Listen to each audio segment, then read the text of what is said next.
Non, c'est pas comme ça. Non, c'est pas comme ça qu'on dessine un portrait. Ah ouf, c'était un rêve.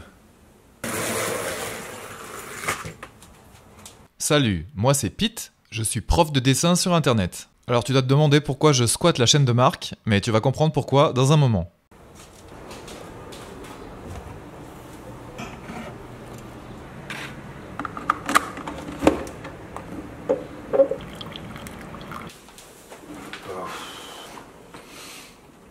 Ah, Invitation de Marc.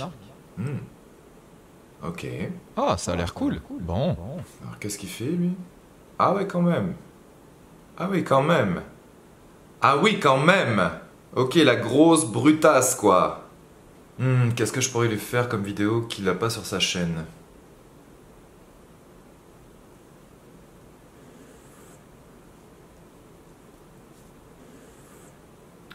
Un portrait sur Procreate.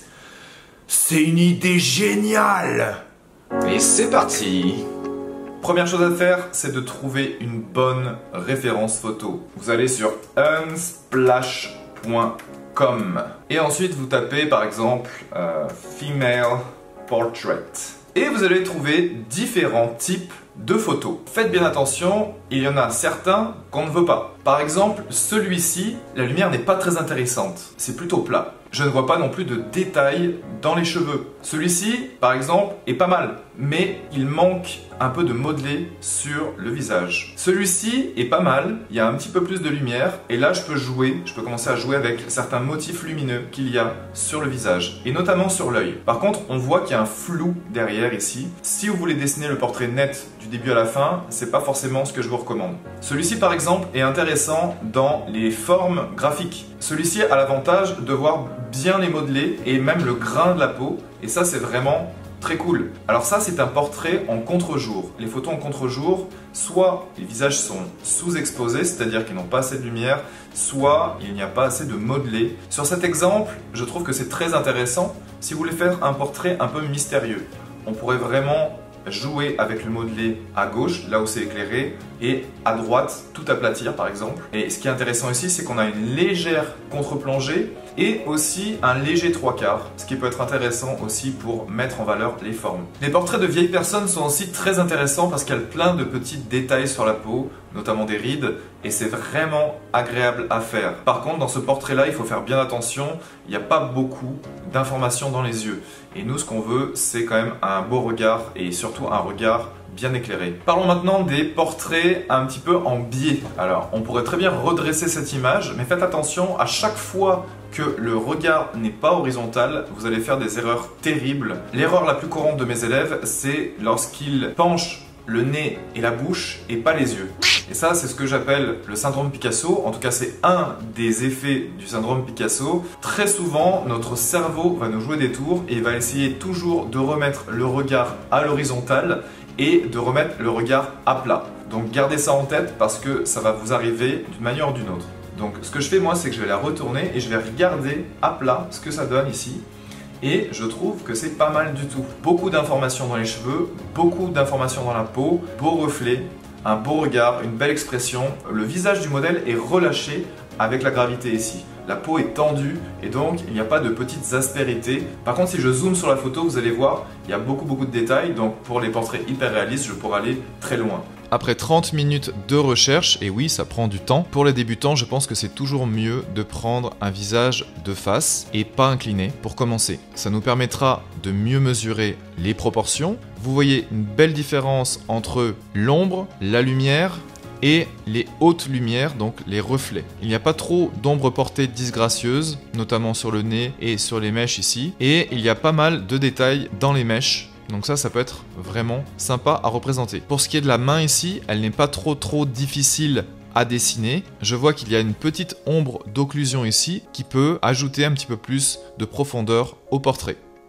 Pour ce tutoriel, j'utilise un iPad datant de 2017. Donc il n'est pas tout jeune, mais il fait très bien l'affaire. C'est un iPad Pro. Avec ça, j'utilise le stylet Apple qui date aussi de 2017. Et j'utilise bien sûr le logiciel Procreate. Le gros avantage de dessiner un visage de face, c'est qu'on connaît les proportions par cœur. En fait, il suffit de quelques repères pour s'en sortir correctement.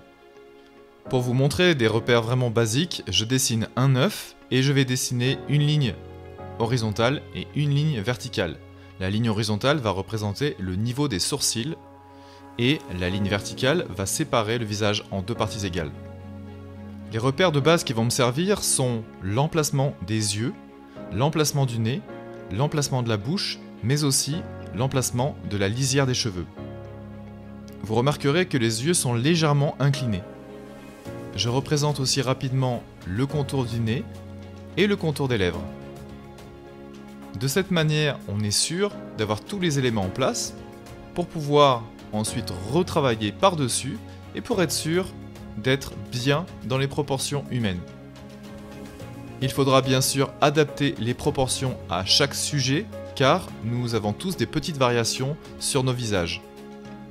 À partir de là, je peux utiliser l'outil liquéfier qui me permet d'adapter les proportions et un petit peu plus les formes que je vois sur notre modèle. Une astuce aussi en dessin de portrait, c'est de retourner votre dessin comme dans un miroir afin de voir vraiment les proportions du sujet. Vous pouvez faire exactement la même chose d'ailleurs avec votre référence photo afin de la comparer. Le gros avantage du numérique par rapport au dessin traditionnel, c'est qu'on peut à tout moment revenir sur nos calques, ajouter des calques, supprimer des pixels et modifier autant qu'on veut notre dessin. On appelle ça la méthode non destructive.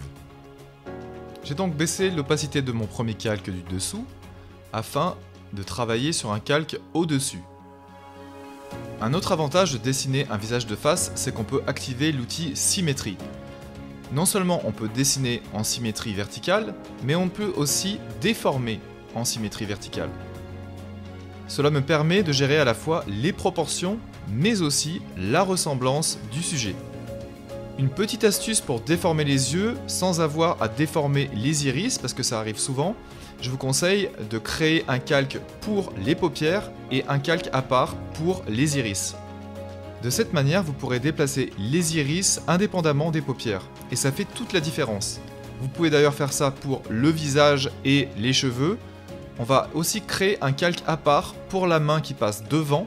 En général, quand il y a un changement de plan ou quand il y a des choses difficiles à déformer, on évite de mettre tout sur un même calque. Le stade de la construction est très important. C'est pour cela qu'on ne va pas représenter les ombres tout de suite. On va d'abord structurer le dessin de sorte à ce que ce soit non seulement ressemblant, mais aussi juste anatomiquement. Vous pouvez utiliser bien sûr des méthodes comme la méthode Loomis ou la méthode Riley, ou un mix des deux, pour vous en sortir mieux au niveau de la structure du visage. Sachez quand même qu'il est primordial d'apprendre l'anatomie. Copier en 2 dimensions est très limitant, c'est pour cela qu'il est très important de comprendre ce qu'il y a sous la peau du sujet, notamment les repères osseux, mais aussi les muscles.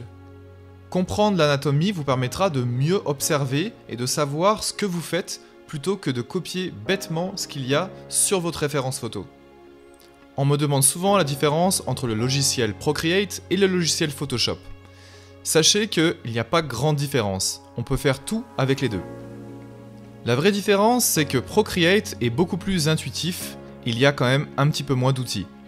Photoshop, c'est tout faire, c'est comme une usine. Il sera donc plus difficile à maîtriser.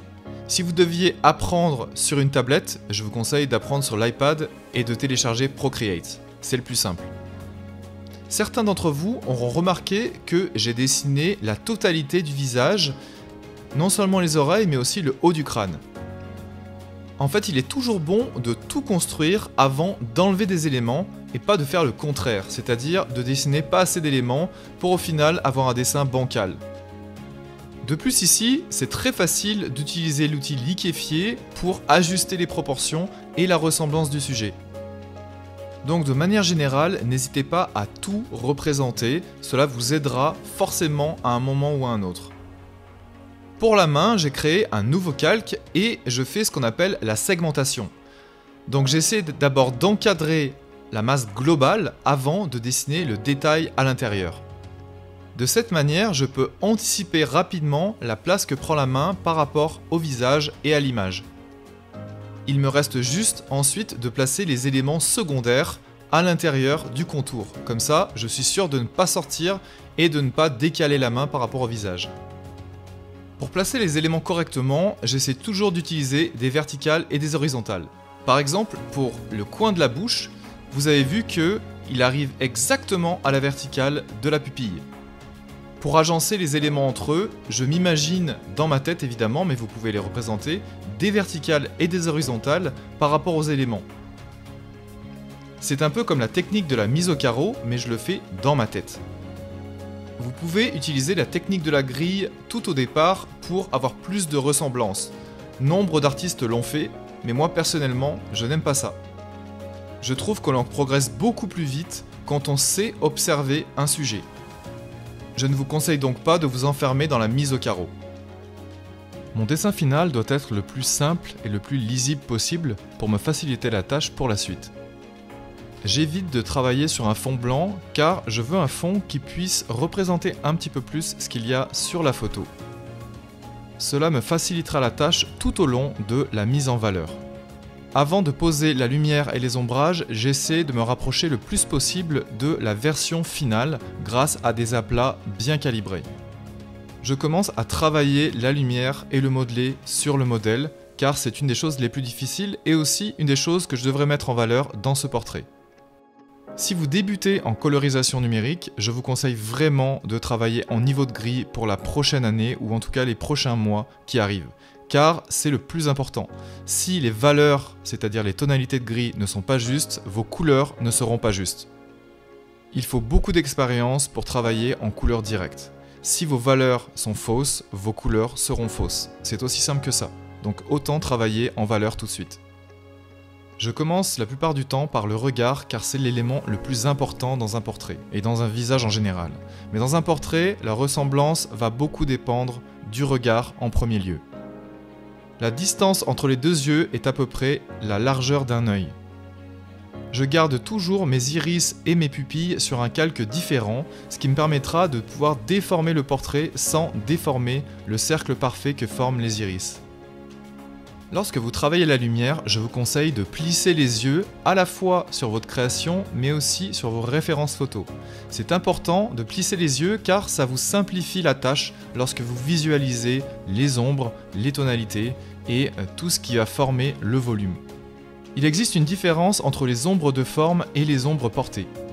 Si on prend par exemple l'ombre portée du nez sur la joue, vous remarquerez qu'elle est très nette par rapport aux transitions qu'il y a par exemple sur les joues. Prenez donc le temps de bien faire la différence entre les ombres portées et les ombres de forme. C'est important car sinon votre dessin va paraître plat. J'utilise beaucoup l'outil lasso pour faire des sélections rapides et l'outil aérographe pour créer des volumes assez progressifs. Ces deux outils constituent une très bonne base pour créer tous les volumes que vous voulez sur des formes rondes. Pour deviner la direction de la lumière, il existe une astuce très pratique, qui est de regarder dans les reflets des yeux de votre sujet.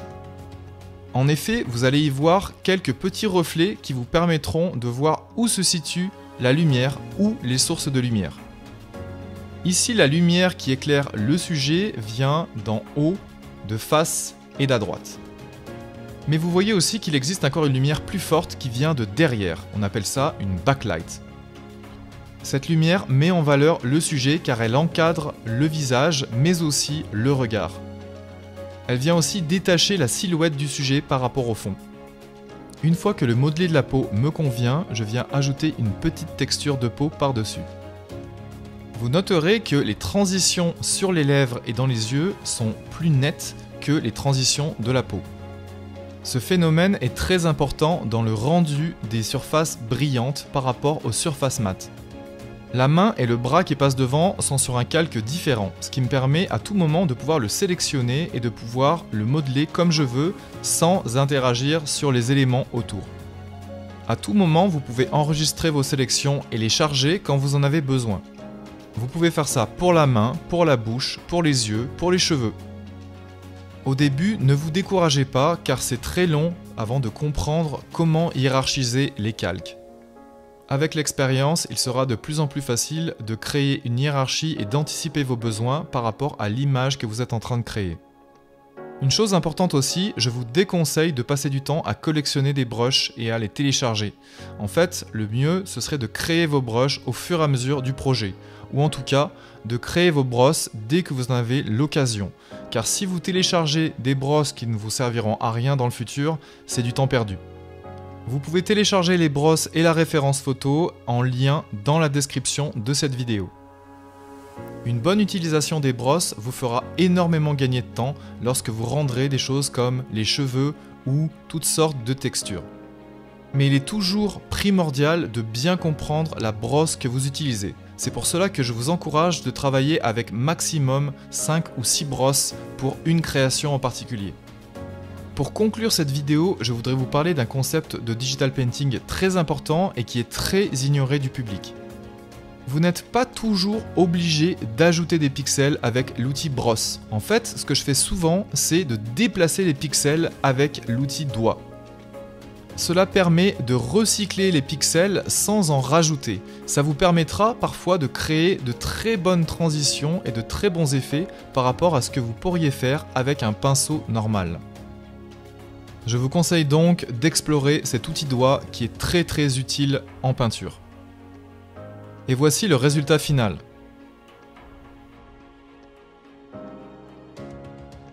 Ce tutoriel t'a plu et tu voudrais aller un petit peu plus loin avec Procreate et apprendre les bases, sache que j'ai créé un manuel gratuit en français. N'hésite pas à le télécharger et aussi abonne-toi à la chaîne de Marc car il le mérite. C'est pas comme ça qu'on fait un portrait? Ah, ouf.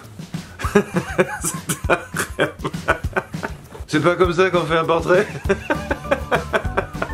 Et je viens vraiment de me réveiller. Hein. Ça, c'est les rites qu'on a à 40 ans quand on dort trop.